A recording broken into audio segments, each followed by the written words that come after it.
So I don't know if you saw this image going around, but it was like from the latest chapter or one of the latest 2 or 3 chapters, we saw like close-ups of Rayleigh. I think it was the latest chapter. And his jacket that he's wearing, it looks just like Mihawk's. Like the floral pattern, it is the same. It is the same, right? It's the same. I don't want to like... It's damn near identical. Okay. So we talked about before the possibility of Mihawk being the son of Rayleigh, probably not Shocky at this point. We thought maybe he was the son of Shocky and Rayleigh, but now the timeline's not really matching up because he's like 43 years old. So Shocky would have already had to give birth to Mihawk at this point in the story, in the flashback, right? And it doesn't seem like she, unless there was some kind of secret pregnancy that we're not aware about, I don't think he's the son of Shocky. He could be the son of Rayleigh. Rayleigh could just be out there, you know, doing the deed. Yeah, without... I don't think they had protection back in the day. I mean, maybe they had lambskin stuff, but they weren't using it. Hockey coat. Oh my god.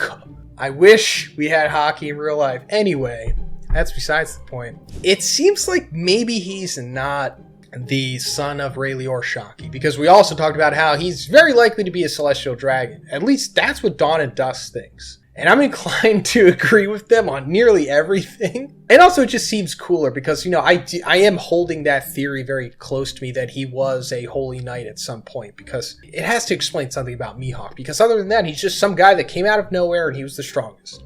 And that's actually what we're going to be talking about in this video. If he does have that same kind of floral pattern as Rayleigh and similar jacket, and if he's not the son of Rayleigh, then does that mean that maybe... at some point, he defeated Rayleigh, and that's how he became the world's strongest swordsman, because that was another thing we were talking about for a while. How did he become the world's strongest swordsman? Who did he defeat to gain that title? There's no answers, there's nothing. Oda hardly ever really talks about this. I really looked. And I think the last time he definitively really brings this up is in like the green data book, One Piece Green or whatever, which I don't have. I have red and blue, I don't have friggin' green. But he says it in the book that yes, he is the strongest swordsman alive.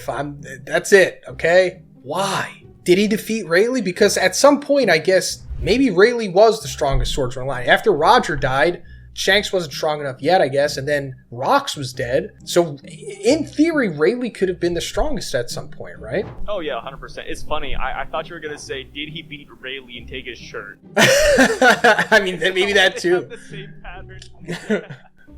Yeah, he yanked the clothes off his back. Jokes aside, yeah. I feel like it makes sense for Mihawk to have bodies under him. I mean, like, let's be real here, right? Like, we don't know any other swordsman in One Piece that he could have beaten. Like, Rayleigh's probably the most prominent one. I guess you could put Shiki up there, but Shiki gets, like, imprisoned, and then he loses his legs, and then they become the swords. It's swordsman, is he not? He kind of is, technically. I just hope they don't go the Sukuna route, where they're like, oh, you know, here's Sukuna, he's super strong, and thousands of years ago in the Heian era, he defeated, like, the 4 generals and beat all the clans. It's like, okay, we never met these guys then. Like, I'm afraid they're gonna do that to Mihawk. Like, oh, by the way, Mihawk beat 5 million swordsmen before he became the world's strongest. It's like, who are these 5 million people? Where'd they come from? Apparently he's never been to Wano.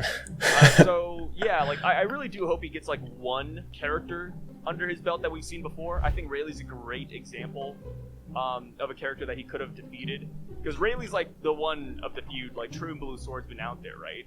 But the only problem is that by that point in time, how old is Rayleigh? Like, is Mihawk just beating like a geriatric Rayleigh at that point? Which it would be impressive still, because Rayleigh's not a slouch. But it's like, damn, like it's not like Rayleigh just prime though. Like, I hope we see that Mihawk did defeat some prominent swordsmen in their prime. He really had to like fight for that title, and it sucks because like we don't see people even today in One Piece going after the world's strongest title, except for maybe Zoro. Like, nobody's out here saying, oh, I'm a swordsman, I want that title, I want to be Mihawk. Like, we had Zoro, Vista, like 2 random people that got one-shot by Mihawk. Like, they're not common. Yeah, speaking of Vista, I was thinking about him. If he came back now with the power creep, he would be unbelievably powerful. That's besides the point. Okay, wait. Right now, Zoro or Vista? Oh, I mean, Zoro. But before Zoro defeated King, Vista, for sure. Really? I mean, come on. I mean, yeah, I think I just underestimate Vista because I don't like him. Well, I mean, like, I'm just saying, like, he was pretty darn competitive with Mihawk. Yeah, he wasn't bad. And given what Dorian, if you give the same thing to Vista that Dorian Bragi had, he's Yonko level. I think it's because I think of like Marco and Jozu. I'm like how impactful were they? Like how strong is Vista? He's unbelievably powerful. I might have to like hold a poll, like who would win, Vista or King or something, or like Vista or Lucci. Oh, yeah. I mean, it's just really hard to say because, like, we're literally just going to have to give him our own power creep to adjust for it. Because, I mean, I think everybody will come back at least once in the final war.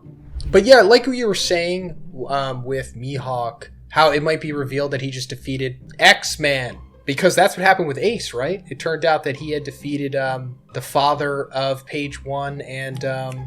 yeah, I forget his name, but the secret warlord guy who only exists in SBS lore. Even though, like, Ace has been dead, so us knowing in the actual story itself who he defeated to become a warlord, not really that important. I guess, you know, the hardcores care like we do, so that's fine that he at least told us. But Mihawk, he's one of the most significant characters in the series and one of the oldest running characters. Everyone knows Mihawk. No matter if you're a casual, if you've just seen One Piece a few times, you know who Mihawk is. Him defeating Zoro in the beginning is one of the most significant, you know, aspects of the series. So you know who Mihawk is, and I'm sure you're curious why he's the strongest swordsman in the world, other than him just having the aura of it. So if it's just revealed like Oda's like, yeah, he defeated, you know, X back in the day, it's not really that important. Very disappointing in my opinion.